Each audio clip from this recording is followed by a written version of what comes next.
As I said, I'm a printmaker, and that really basically means I'm an artist that creates multiple images. I work in silkscreen, woodblock cutting, etching, lithography, as well as relief printing and monotypes. A lot of stuff to go on. But let me show you around the studio a little bit. I'll walk over to the silkscreen area. This is pretty much dedicated to screen printing. I'm gonna do a little bit different thing where I do mono prints. So I have lots of inks mixed up with brushes that I stick a brush into each ink, and I paint into the screen to create a mono print. So here's a screen and a print I'm working on right now. That's the line drawing. To put color into it, I would be painting all the colors into this at one time and squeegee with my squeegee once to get an image and proceed to do multiple images that way. So this is screen printing, lots of inks, copper plates. Let's move on. This is my inking area for my etchings, and I'll show you a few etchings afterwards. There's a hot plate. This is a large copper etching that I'll be printing for somebody. A glass slab for mixing out all the different inks. I tend to work in just black or brown inks, burnt umber inks, but you can work in multiple inks as well. Water bath for putting, soaking your paper for etching. And there's my list of squeegees for all of my screen printing. So jumping around a little bit here. Wonderful space, enough space to teach here. So I do small classes and workshops here. I have enough facility to handle probably 4 or 5 people working at one time. Coming into the main room, one of my classrooms, as well as this has all my etching presses. These are both etching and relief presses. And follow me. Another press over here with is a litho press.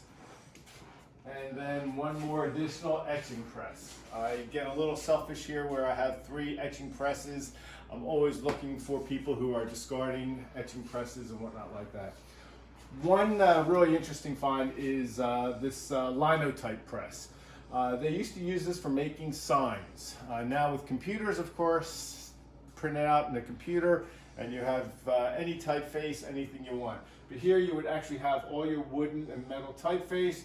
You would set your type on here, ink it up, roll paper, and roll across it. And this is called a proof press. It's typically run proofs on it. A lot of fun, but also a lot of manual labor to get to set the type, proofread it, and make sure your E's are all the right way.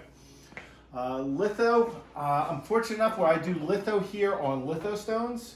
This is a stone from one of my students here. It has an image already on it. This is what you call planographic printing, where when you roll over this with a greasy roller and the stone is wet, only the greasy areas actually takes the ink. You put it up into the press, and I put paper down. I put what they call a tin pin or plastic down. It's under great pressure. This puts a lot of pressure under the stone. You crank it,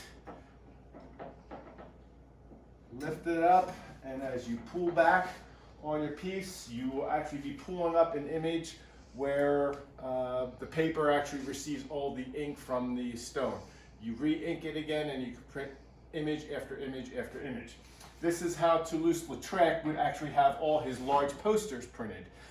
Many of those large European posters that you see were printed actually on stones, yes, that were that big, as well as printed this way with wooden presses. Wonderful thing. We'll come over here and look at some etchings. I'm not showing my work in this one. This is a small etching of a bird. I think it's a chickadee. This is a friend of mine actually who gave me that Charles Brand etching press back there. This is one of his pieces. And I'm fortunate enough to have picked up some of his plates. And here is a zinc plate showing one of his hummingbirds. And here is a copper plate showing one of his robins, I believe. So etching is done where you actually put a layer of beeswax on top of the plate. So it's a copper plate, no marks or anything on it. And you slowly but diligently just scratch that beeswax away, put it into a acid bath, and the acid actually etches into the plate to actually give you nooks and crannies. Once you're finished with your drawing, you actually push ink into all those nooks and crannies. You soak your paper. Once the plate's etched up, you run it through a press, like so. Again, it's mocking it. And on the other side, you would be able to see how the plate comes out with an image like that. Again, you can print multiples like this. This is how Audubon would have printed a lot of his large bird series that you've seen, where they would have been on large etching plates. Last but not least is a woodcut relief printing. This is actually a piece of PDF wood.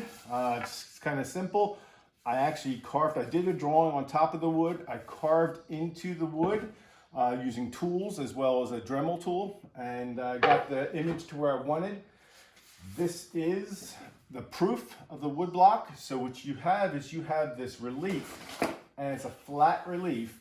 As you roll ink on top of it, the ink stays on top of it, doesn't go down into the nooks and crannies, and then you run this through the press, and you can kind of see where this is the opposite image of each other.